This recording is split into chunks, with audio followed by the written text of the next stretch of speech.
할렐루야. 오늘 저는 상황에 맞추지 말고 말씀에 맞추라 이런 제목으로 은혜를 나누겠습니다. 어느 날 예수님이 제자들에게 이런 말씀을 하세요. 바리새인의 누룩을 조심하라. 이 말씀은 이제 종교적인 위선에 빠지지 않도록 조심하라 그런 뜻이죠. 이 바리새인들이 왜 하나님께 버림을 받았냐면 척하다가 버림받은 거예요. 그러니까 죄인이면 죄인으로 그냥 살면 되잖아요. 하나님 나를 불쌍히 여기소서 이런 사람들 다 구원받았거든요. 근데 바리새인들은 척하는 거예요. 착한 척, 경건한 척, 정직한 척, 의로운 척, 하나님과 가까운 척. 그러니까 사람들에게 이렇게 왜곡된 미화된 모습을 보이고 하나님 앞에 정직하지 않으니까 버림받았거든요. 근데 너희도 그렇게 되지 않도록 조심하라. 그런 뜻인데 이 제자들은 그 말씀을 오해했습니다. 아, 우리가 떡을 안 갖고 왔구나. 누룩을 조심하라 그런 거 보니까 우리가 떡을 안 가지고 와서 주님이 저렇게 말씀하시는 건가. 이렇게 오해를 했다는 거죠. 하나님의 말씀이 아무리 올바르게 전해져도 듣는 사람이 그 의미를 잘못 이해할 가능성은 언제나 있습니다. 여러분, 우리가 이제까지 신앙생활하면서 하나님 말씀을 제대로 다 이해했겠냐고요. 얼마나 많은 오해를 하고 잘못 생각하고 그랬겠습니까? 근데 그것이 우리 생각보다 상당히 심각한 문제를 가져올 수 있다는 거예요. 사울 왕이 그런 케이스입니다. 사울은 이스라엘의 왕이잖아요. 복받은 사람입니다. 그런데 그는 사무엘 선지자가 전한 하나님의 말씀을 오해했어요. 제대로 이해하지 못했습니다. 아말렉을 진멸하라 이 말씀을 잘못 이해했어요. 그래서 진멸하라는 뜻이 그 생명 있는 모든 것을 멸하라는 거잖아요. 사람이든 짐승이든. 근데 그렇게 이해하지 않고 필요 없는 거는 멸하고 또 좋은 거는 남겨놨다가 뭐 하나님께 드리는 건 괜찮다. 이런 식으로 이해를 했다는 거죠. 그래서 사울이 하나님께 버림을 받았다는 거예요. 예.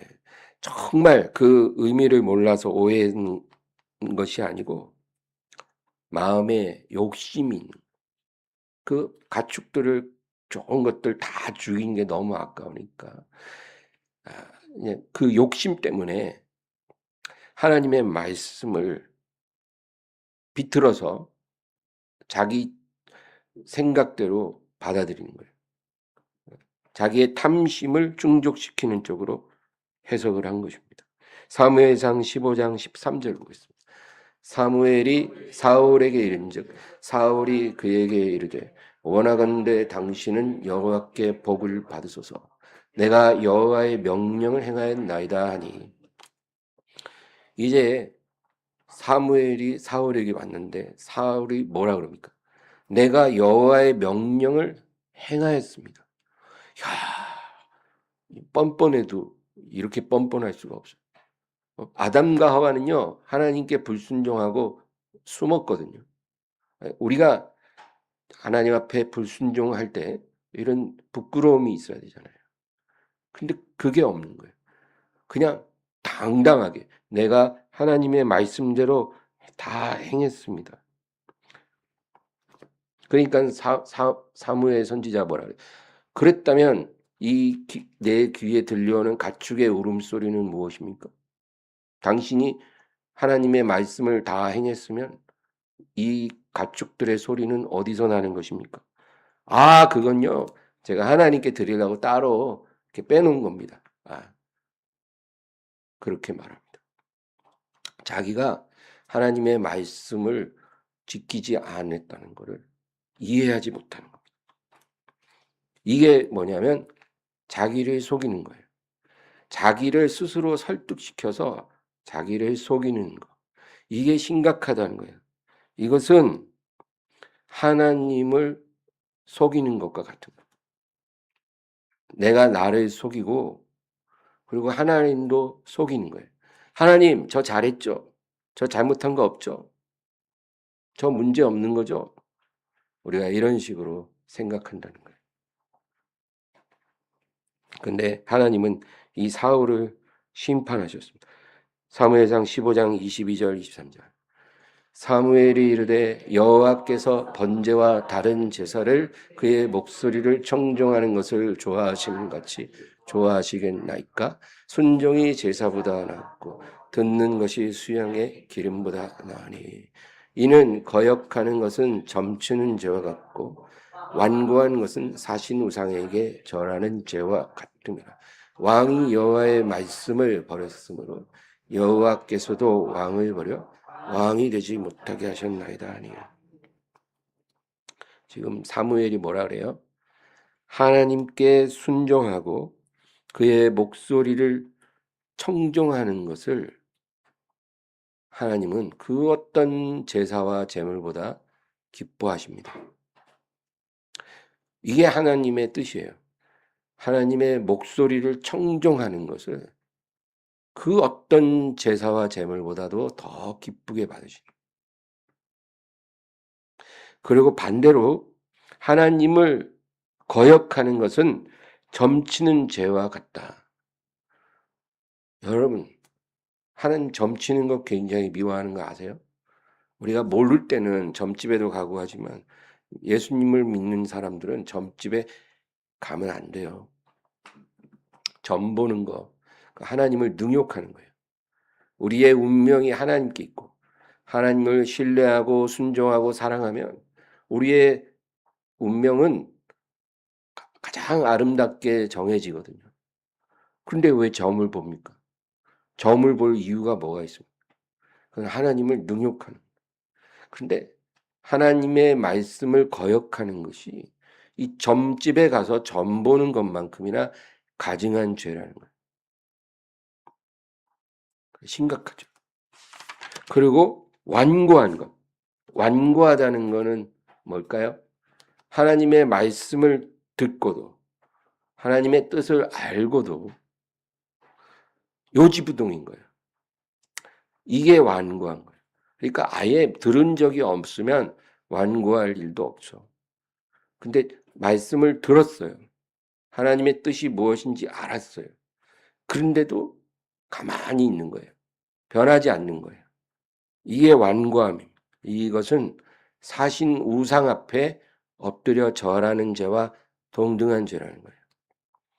불상 앞에 가서 절하는 것과 동일한 죄다. 심각하다는 거. 완고한 거는 아주 심각한 죄예요. 하나님의 말씀을 듣고 완고한 것보다 차라리 안 듣는 게 나아요. 그래서 우리가 하나님 말씀을 듣는 것은 우리 앞에 생명과 사망의 두 갈래 길이 쫙 열린 것과 같은 거예요. 말씀을 모를 때는 그냥 안개 속에 있는 거죠. 그래서 어디로 갈지 도무지 알 수가 없는 거지만 말씀을 딱 들으면 순간 사망의 길, 생명의 길 두 갈래가 갈리는 거예요. 우리는 분명히 한 가지를 선택을 해야 되는 거예요. 완고하면 사망으로 가는 거고 순종하면 생명으로 간다는 겁니다. 지금 당신 그 죄에 걸려있다. 그 얘기예요. 하나님이 가장 기뻐하는 길을 버리고 하나님이 가장 미워하는 길을 지금 선택했다는 거예요. 누가요? 사울 왕이. 하나님의 말씀을 청종해야 되는데 그러지 않고 거역하고 완고한 지금 모습으로 있지 않냐. 지금 당신은 심각한 상황이다. 그래서 하나님이 어떻게 해요? 당신을 버리셨다는 거예요. 당신은 버려졌다. 우리가 일생 동안 만나지 말아야 될 가장 나쁜 상황이 이런 상황이에요. 거역하고 완고해서 버려지는 거예요. 이게 정말 우리의 인생에 있어서는 안 될 일입니다, 여러분. 내가 뭔가 열심히 하다가 실패하고 실수하고 다 좋아요. 항상 하나님은 합력해서 선을 이루어 주시거든요. 그런데 그게 아니라 하나님의 말씀을 듣고서 거역하고 완고하는 것. 이것이 하나님께 버림받는 길이라는 거예요. 그래서 이 사울이 어떻게 됐어요? 그 다음날 왕에서 쫓겨났나요? 아니에요. 그 후로부터 수년 동안, 십수년 동안 사울의 삶이 이제 무너지기 시작해요. 이게 하나님이 행하신 거예요. 하나님은 대체적으로 서서히 행하세요. 즉시로 심판하는 경우는 드물어요. 하나님의 맷돌이 서서히 돌면서 다 갈아버려요. 그래서 우리가 하나님께 버려져도 버려준 줄 몰라요. 그리고 우리의 삶이 무너져 가기 시작하는 거예요. 그래서 성경을 읽을 때 우리가 그런 거를 볼 줄 알아야 돼요. 사울은 선택받은 사람이고 성령도 받은 사람이고 하나님께 쓰임 받은 사람이잖아요. 근데 그가 하나님의 말씀을 버렸을 때 하나님께 버림받았거든요. 그가 완고한 자가 됐을 때 하나님이 그를 버리셨거든요. 그랬을 때 사울의 인생이 어떻게 변했는지를 우리가 면밀히 관찰을 해야 돼요. 사울은 무너졌어요. 서서히. 제일 먼저 무너진 게 영적인 파산이에요. 하나님과의 관계가 딱 단절돼 버렸어요. 하나님과의 교통이 없어요. 성령이 그를 떠나버렸어요. 그래서 영적인 파산이 왔어요. 기도해도 하나님이 어떠한 감동도 응답도 안 주시는 거예요. 하나님으로부터 분리됐어요. 그 다음에 어떻게 됐어요? 이제 성령이 떠나신 자리에 귀신들이 들락들락해요. 들락들락. 귀신들은 뭐 항상 들어가 있는 경우도 있죠. 거라사의 광인은 그런 케이스예요. 완전히 막 24시간 들어가 있는 케이스도 있지만 그냥 들락달락 하는 경우도 있어요. 나가면 멀쩡한 것 같은데 들어오면 완전히 딴 사람 돼요. 그런 사람 많거든요. 평상시에 멀쩡한 것 같은데 어느 순간 갑자기 눈 뒤집히고 사람이 완전히 달라지는 그런 경우가 있잖아요. 사울이 그렇게 되어버렸어요. 그래서 자기의 감정, 자기 생각을 스스로 통제를 못해요. 다윗을 미워할 이유가 없거든요. 다윗은 자기 사위예요, 사위. 사위를 왜 장인이 미워합니까? 요즘 뭐 사위한테 물려주고 다 그러잖아요. 아들을 물려주고. 자기 딸이랑 결혼한 사위인데 미워할 이유가 없죠. 근데 사울은 다윗을 너무너무 미워했어요. 미워할 아무 이유도 없이. 시기할 아무 이유 없이. 다윗이란 이름만 나오면 막 완전히 사람이 이상해져요. 그래서 왕으로 있는 남은 기간을 다윗을 증오하고 추격하는데 다 소진해요. 이게 사람이 무너졌다는 증거입니다. 사울의 정신은 귀신의 놀이터가 됐어요. 귀신이 들락달락하면서 사울의 감정을 그냥 쥐었다 폈다 해요. 자기가 통제를 못해. 그냥 귀신이 역사하면 막 화가 나서 분노 조절이 안 되고 시기심으로 막 불타오르고 아무 이유도 없는데 미워서 미칠 지경이고 이런 사람이 돼버렸어요. 그리고 점점 그의 권세가 쇠퇴하고 나중에는 무당을 찾아가서 자기 운명을 물어보고 그리고 전쟁터에서 자살합니다. 자살. 정말 심각한 문제예요. 유다도 자살했잖아요. 자살을 했어요. 하나님의 사람이 자살로 끝난다. 너무나 비참한 일입니다. 그래서 하나님께 버려지면요. 이렇게 된다는 거예요. 여러분, 이게 남 얘기가 아닙니다. 우리도 그 길을 갈 수 있어요. 그래서 하나님이 수없이 조심하라고 하는 거예요. 갈라디아 6장 7절. 스스로 속이지 말라. 하나님은 업신여김을 받지 아니하시나니. 사람이 무엇으로 심든지 그대로 거두리라. 스스로 속인다는 거, 나를 속인다는 거는 곧 하나님을 업신여기는 것과 같다. 그거예요. 어떤 상인이 아주 안 좋은 물건을 갖고 있어요. 근데 안 좋은 물건을 손님들에게 너무 좋은 거라고 막 속여서 파는 거예요. 그건 뭐예요? 만약에 그러면 그거는 그 손님을 업신여기는 거예요. 내가 이렇게 속여도 너는 모르잖아. 내가 호주산 고기를 한우라고 속인도 너희들이 알겠니? 그러면서 뭐 그렇게 파는 거죠. 그거는 손님을 업신여기는 것이기도 하거니와 하나님을 업신여기는 거예요. 곧 하나님을 업신여기는 거예요.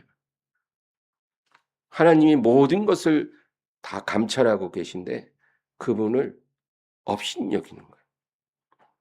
스스로 속이는 건 하나님을 업신여기는 거다. 그래서 그 악한 길을 돌이키지 않고 자기의 악을 합리화하는 거예요. 잘못된 길을 가면서 그걸 옳은 길이라고 막 주장합니다. 그러나 뭐라 그래요? 사람이 무엇으로 심든지 그대로 거두리라. 네가 너의 행동을 어떻게 스스로 믿든지 간에 네가 심은 대로 너는 거두리라. 그거예요. 그 다음 8절 9절. 자기의 육체를 위하여 심는 자는 육체로부터 썩어질 것을 거두고 성령을 위하여 심는 자는 성령으로부터 영생을 거두리라.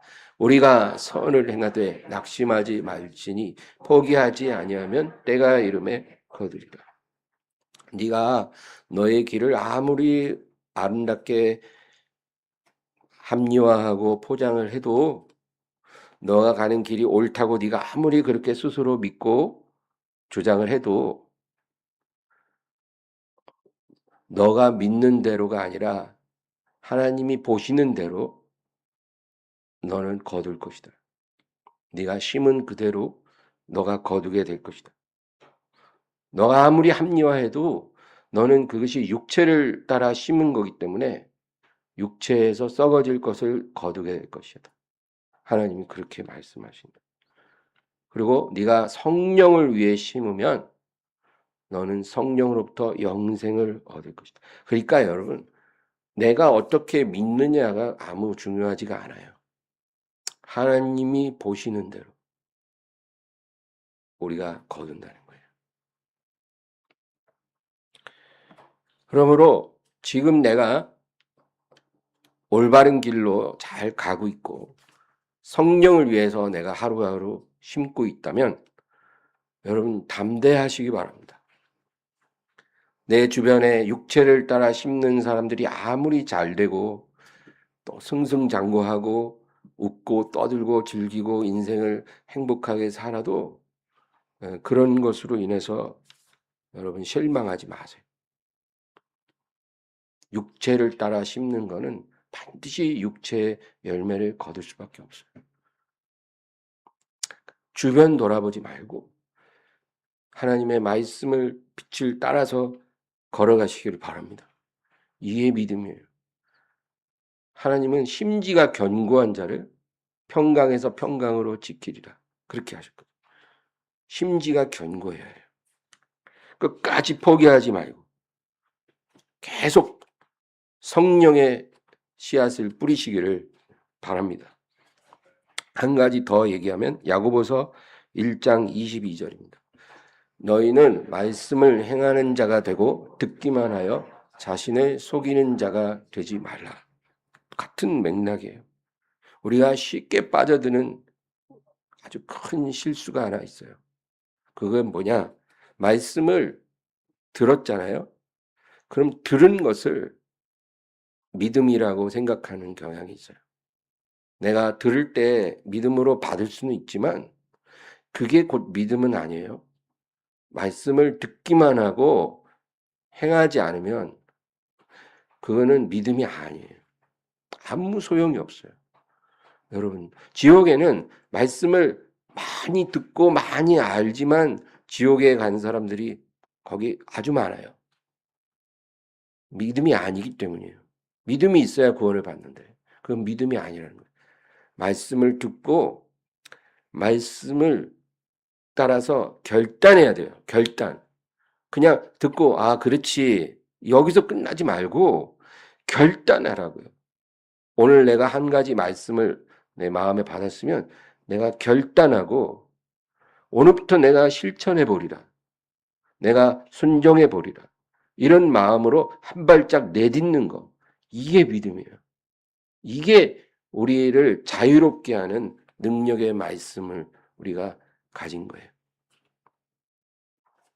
광야를 지나던 이스라엘 백성들. 그들은 모세의 설교를 수백 번 들었어요. 그런데 변하지 않았어요. 왜 안 변했을까요? 모세가 어떤 사람이에요? 하나님을 대면하는 사람이에요. 시내 산에 올라가서 물도 안 마셔. 음식도 없이 40일을 올라가서 있으면서 하나님의 계시를 받아서 내려오는 사람이에요. 어마어마한 거잖아요. 누가 지금 그런 사람이 있으면 우리가 그 말을 허투루 듣겠냐고요. 근데 이스라엘 백성은 수백 번을 들었는데 변하지를 않아요. 왜 그랬을까요? 말씀이 미약해서일까요? 아니거든요. 말씀을 들을 때 결심을 안 해요. 아, 내가 이렇게 깨달았으니까 생각을 바꾸고 내 삶의 태도를 바꾸고 내 인생의 목표를 바꿔야겠다. 결심을 해야 되는데 결심을 안 하니까 아무 일도 안 일어나는 거예요. 그들은 자기가 들은 말씀이 믿음의 증거라고 생각했어요. 아닙니다. 들은 말씀은 믿음의 증거가 아니에요. 실천할 때 그것이 믿음의 증거고 열매예요. 예수님을 따르던 그 많은 사람은 정말 예수님을 어디를 가든지 따라다니. 요즘에 그런 경우 있죠. 어디 유명한 목사님 있으면, 부흥사 있으면 그 부흥사가 집회하는 곳에 다 따라다녀요. 팬클럽들이 있더라고요. 그런 식이에요. 예수님은 팬클럽 회원이 수천 명이었어요. 어디를 가나 따라다녀요. 그러니까 갈 때마다 그 자리에서 예수님 설교 들었을 거 아니에요. 수백 번을 들었는데 변하지 않았어요. 안 변했어요. 믿음이 안 들어왔어요. 왜 그럴까요? 하나님 때문이 아니라 나 때문이에요. 말씀을 듣기만 하고 결심하지 않은 거예요. 그러니까 아무런 변화가 안 일어났어요. 심지어는 예수님의 말씀임에도 심각합니다. 그 다음 23절에서 25절 누구든지 말씀을 듣고 행하지 아니하면 그는 거울로 자기의 생긴 얼굴을 보는 사람과 같아서 제 자신을 보고 가서 그 모습이 어떠했는지를 곧 잊어버리거니와 자유롭게 하는 온전한 율법을 들여다보고 있는 자는 듣고 잊어버리는 자가 아니요 실천하는 자니 이 사람은 그 행하는 일에 복을 받으리라. 하나님의 말씀이 거울과 같다. 그래요.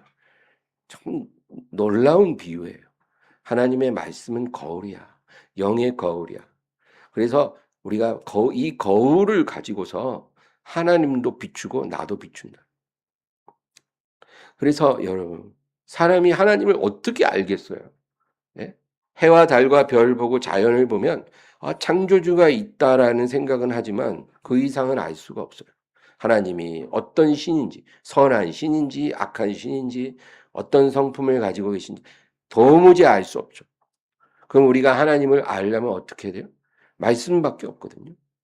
계시된 말씀으로 우리가 하나님 아버지도 알고 예수님도 알고 성령님도 알고 진리를 알고 있는 거예요. 그러니까 하나님이 우리에게 주신 말씀은 영의 거울이에요. 그 거울을 통해서 우리가 하나님을 비추어서 알 수 있는 거예요. 하나님이 누구신지.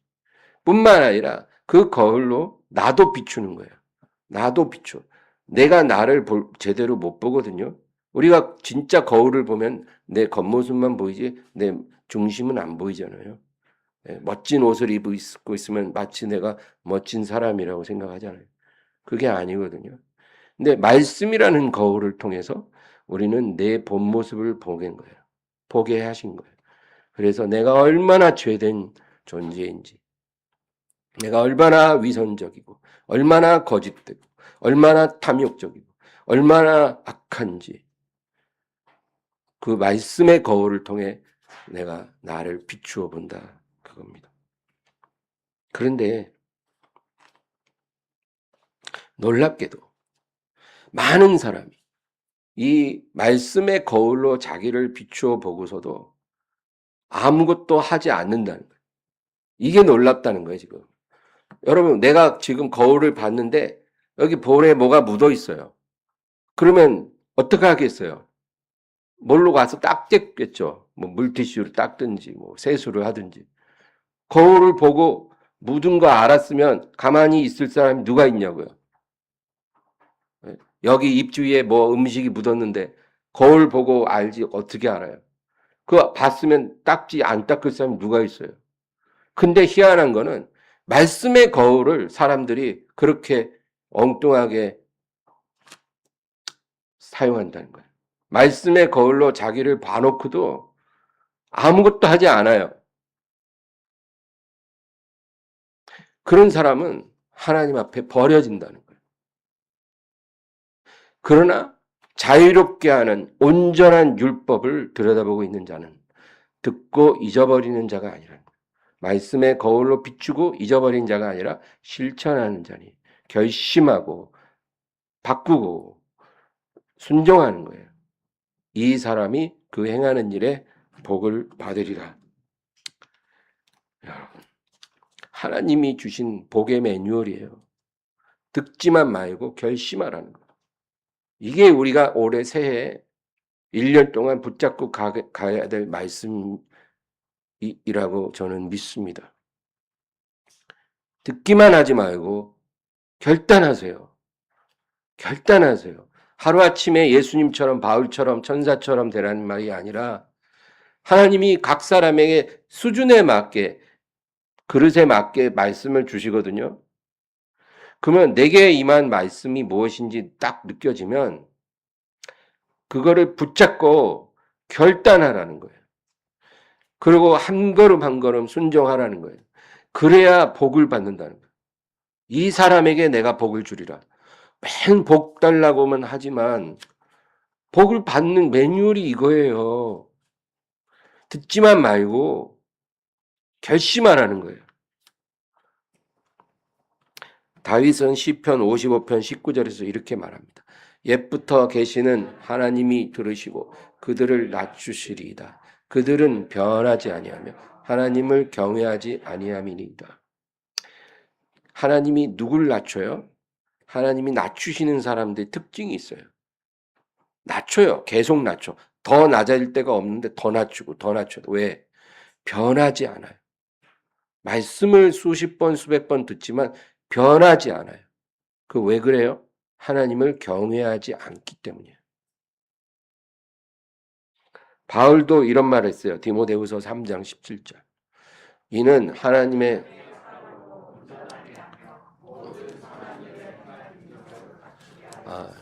제가 좀 잘못 인용한 것 같은데 무슨 말씀이냐면 항상 배우나 마침내 진리의 지식에 이르지 못한다 그 말씀이거든요. 교회 안에 그런 사람들이 있다는 거예요. 교회 안에 교회 오래 다니니까 설교 엄청 많이 듣잖아요. 항상 배워요. 항상 배우고 들어요. 그러나 마침내 진리의 지식에 이르지 못한다. 하나님을 모른다는 거예요. 그렇게 배워도 하나님을 몰라요. 자기를 못 봐요. 말씀의 거울을 수십 개씩 들고 있어요.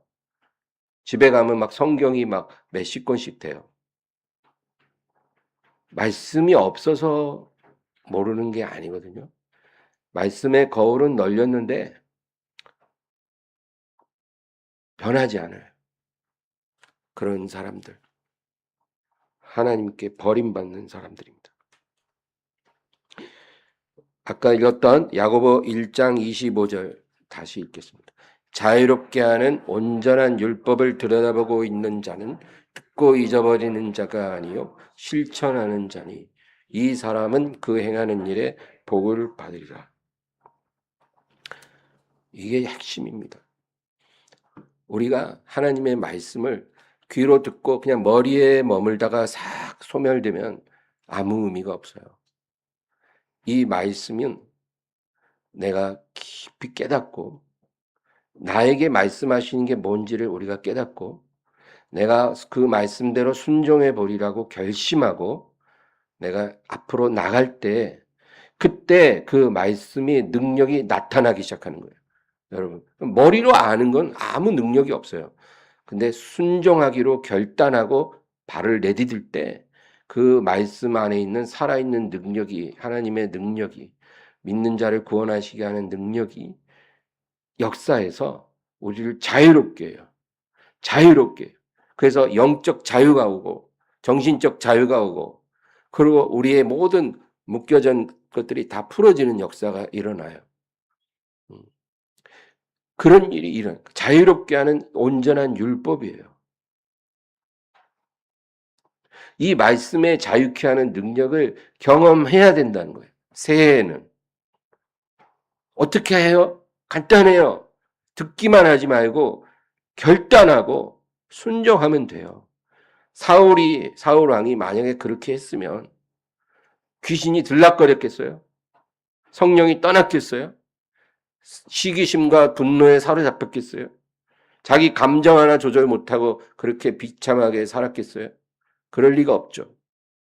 자유롭게 하는 하나님의 말씀이 역사하는데 그렇게 살 리가 없죠. 그런데 사울은 완고했어요. 거역했어요. 그래서 비참하게 된 거예요. 우리도 우리 앞에 두 가지 길이 있다는 겁니다. 이것이 하나님이 주시는 축복의 열쇠입니다. 정초에 서로 복을 빌잖아요. 복 많이 받으세요. 서로 복 빈다고 복이 올 것 같으면 누가 복을 못 받겠어요? 그렇지 않거든요. 복 빈다고 복이 오진 않아요. 복을 원한다고 복이 오진 않아요. 어떻게 복을 받아요? 축복의 열쇠가 뭐예요? 야고보서 1장 25절이에요. 하나님의 말씀을 자유롭게 하는 능력이 말씀으로 믿고 들을 때 결심하고 순종하는 거예요.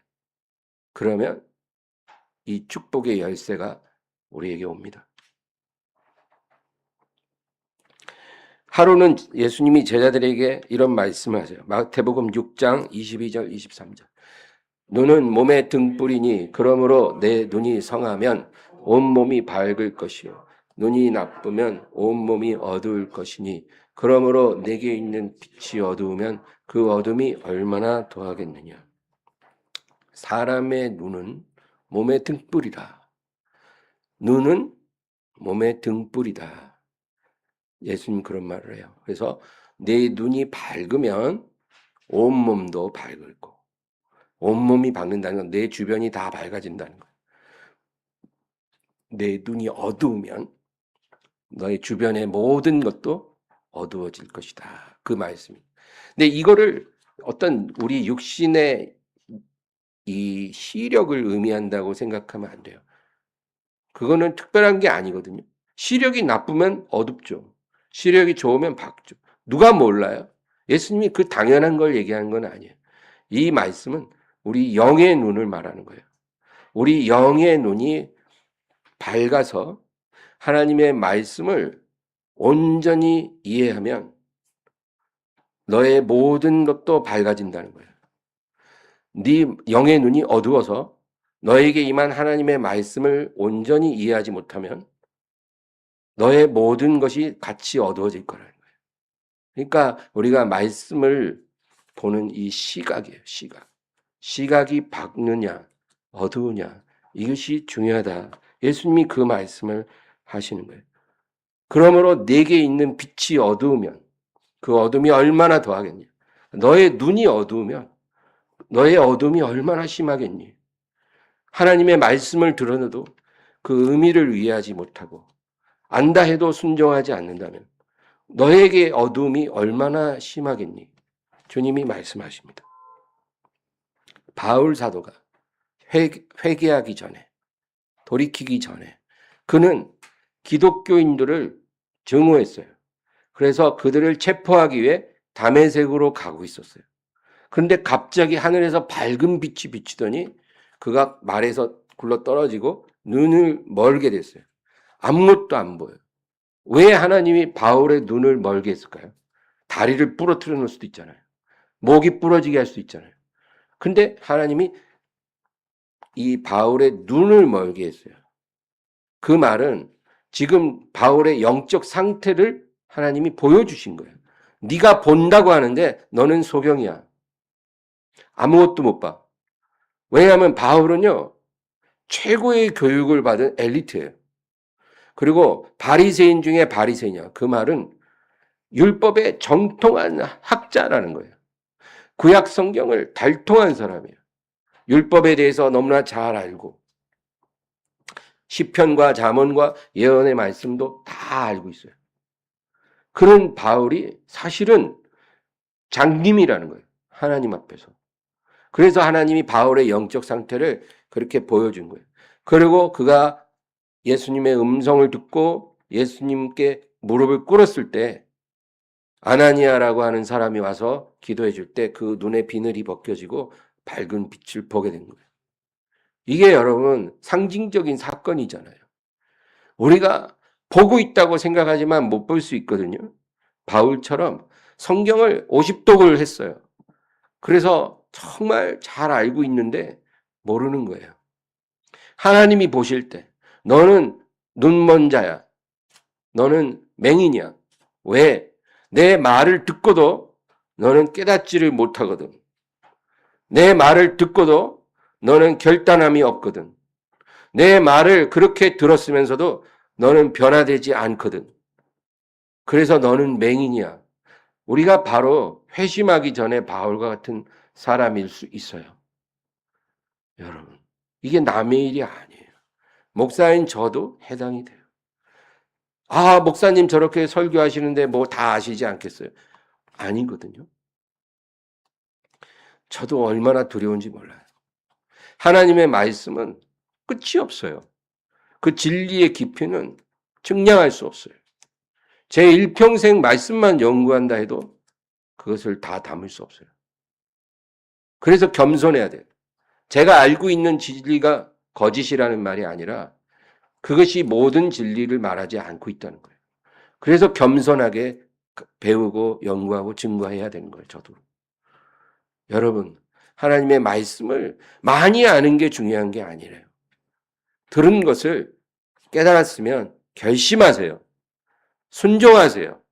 그래야 이 사람이 그 행하는 일에 복을 받으리라. 하나님이 그렇게 약속하신 거예요.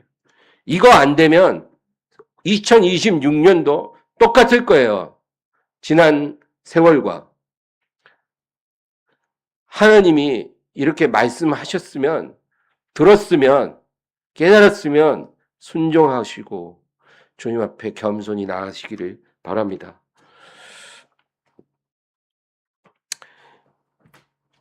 베드로서 1장 19절. 또 우리에게는 더 확실한 예언이 있어 어두운 데를 비추는 등불과 같으니 날이 새어 샛별이 너희 마음에 떠오르기까지 너희가 이것을 주의하는 것이 옳으니라. 하나님의 말씀을 허투루 듣지 말라는 거예요. 하나님의 말씀을 어떻게 들어야 합니까? 깊은 밤에 이제 동이 틀 때 있잖아요. 동이 막 틀을 때 어디서 터요? 동쪽에서 트죠. 동쪽에서 동이 틀 때 동쪽 하늘에 밝게 빛나는 이 새벽별이 올라온다는 거예요. 그걸 금성이라고 그래요. 계명성이라고도 하고. 근데 그 별이 동쪽 하늘에 떠오를 때까지 너희가 이것을 주의하라. 그러니까 하나님의 말씀이 너에게 임했으면 마치 동쪽 하늘에 떠오르는 별을 보듯이 어두운 곳을 비치는 등불과 같이 그 별이 너를 비추듯이 말씀의 의미를 깊이 묵상하라는 거예요. 이 말씀이 내게 말씀하시는 게 뭔가. 그리고 그것이 딱 와닿았으면 순종하시고 결단하시고 전진하시기 바랍니다. 그렇게 살아야 돼요. 그게 산 믿음이에요. 그게 안 되면 그냥 밤낮 교회만 왔다 갔다 10년을 신앙생활 해도 별 차이가 없어요. 10년 전이나 지금이나. 그렇게 살고 싶으세요? 아니잖아요. 오늘 본문 말씀 빌립보서 2장 12절. 그러므로 나의 사랑하는 자들아 너희가 나 있을 때뿐 아니라 더욱 지금 나 없을 때에도 항상 복종하여 두렵고 떨림으로 너희 구원을 이루라. 항상 복종하여 두렵고 떨림으로 너희 구원을 이루라. 구원 아직 못 받았다는 말이 아니에요.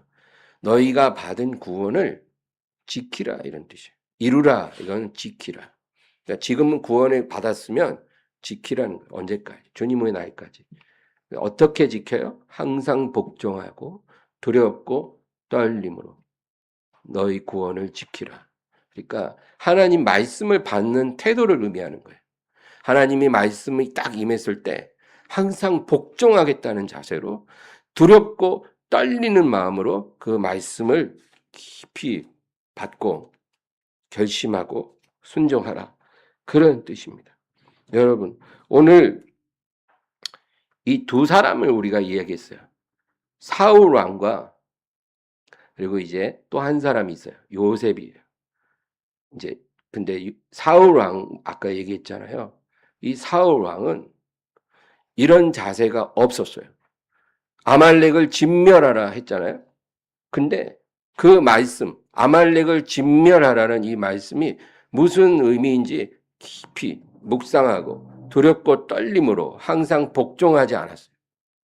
그래서 자기 욕심을 따라 자기가 마음대로 해석했어요. 그래서 망했어요.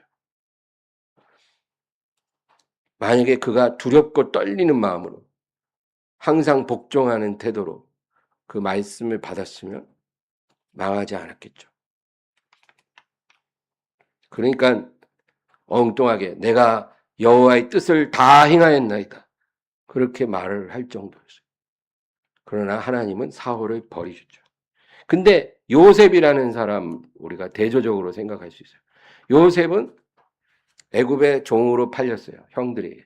그래서 보디발의 집에서 10여 년을 일했어요.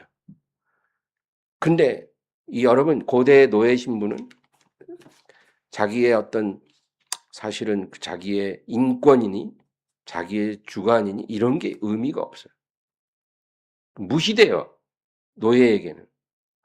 주인이 하라면 하는 거예요. 그러니까 예를 들면 주인이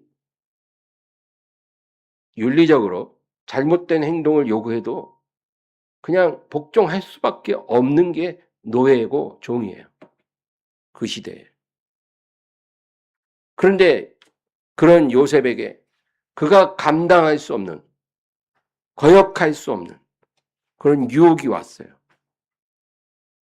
얼마든지 요셉은 그 유혹에 자신을 맡길 수 있어요. 어쩔 수 없었어요. 제가 무슨 권한이 있습니까? 제가 무슨 힘이 있습니까? 제가 무슨 선택권이 있습니까? 제 신분이. 저는 어쩔 수가 없었어요. 이렇게 말해도 돼요.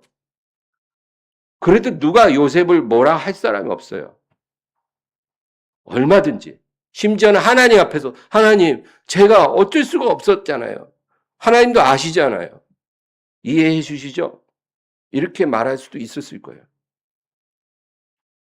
그랬나요? 그렇게 했다면 바로 사울의 길을 가는 거예요.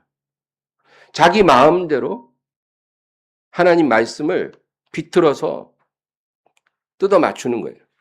상황에 맞추지 말고 말씀에 맞추라. 오늘 말씀 제목이에요. 그런데 요셉이 뭐라 그랬어요? 내가 어찌 이 큰 악을 행하여 하나님께 범죄하리까? 하나님이 금하신 일이라는 거예요. 이 행위는 당신이 아무리 그렇게 요구해도 내가 거기에 따를 수 없다. 왜? 하나님이 금하셨기 때문에 나는 할 수 없습니다. 이렇게 말했어요. 이것이 믿음이에요. 두렵고 떨림으로 너의 구원을 이루라는 말씀대로 사는 삶이에요. 감옥에 갔지만 하나님이 지켜주셨어요. 사울은 왕이었지만 말씀을 자의적으로 해석해서 막 거역했잖아요. 그래서 왕인데도 하나님이 끌어내려서 버려버렸어요. 왕의 자리에서. 근데 요셉은 지금 완전히 노예 신분은 감옥에 있는 그런 사람인데도 하나님께 온전히 두렵고 떨리는 마음으로 말씀에 복종했잖아요. 그러니까 감옥에 있는 노예까지 끌어내서 하나님이 높여주셨어요. 하나님은 그렇게 하실 수 있습니다. 하나님을 두려워하셔야 돼요. 새해에는 그렇게 살기로 결심하세요. 어쩔 수 없었어요. 제가 뭘 할 수 있겠어요. 상황이 이런 걸요. 이런 말 하지 마시고 그만하세요. 이제 그런 생각. 내가 어찌 이 큰 악을 행하여 내 하나님께 범죄하리까. 누구 앞에서라도, 회사 사장님 앞에서라도, 내가 섬기는 직속상관 앞에서라도 나는 할 수 없습니다. 왜냐하면 하나님이 악이라고 하시는 것이기 때문에 저는 못합니다. 감옥에 가라? 퇴사하라? 하세요. 그렇게 하세요. 그래야 살고 그래야 복받아요. 이게 성경을 믿는 성경적 믿음이잖아요. 그렇게 살아야 되지 않겠습니까? 요셉만 그렇게 한 게 아니라 나도 그렇게 해야 합니다. 새해는 정말 이 하나님의 말씀을 두렵고 떨림으로 복종하고 순종하는 저와 여러분이 다 되기를 주의 이름으로 축원합니다. 하나님 아버지 의지합니다. 도와주소서. 하나님의 말씀을 받을 때 그냥 무의미하게 듣고 잊어버린, 거울로 나의 모습을 보고도 잊어버리는 어리석은 자가 되지 말게 하시고 이제는 두렵고 떨림으로 나의 구원을 이루는 그러한 지혜로운 종이 되게 하여 주시옵소서. 말씀을 듣고 깨닫고 결단하고 순종하고 전진하게 하여 주시고 요셉을 기억하게 하시고 사울왕을 기억하게 하사 사망의 길로 가지 말고 생명의 길로 가는 저희들이 되게 하여 주시옵소서. 예수님의 이름으로 기도합니다. 아멘.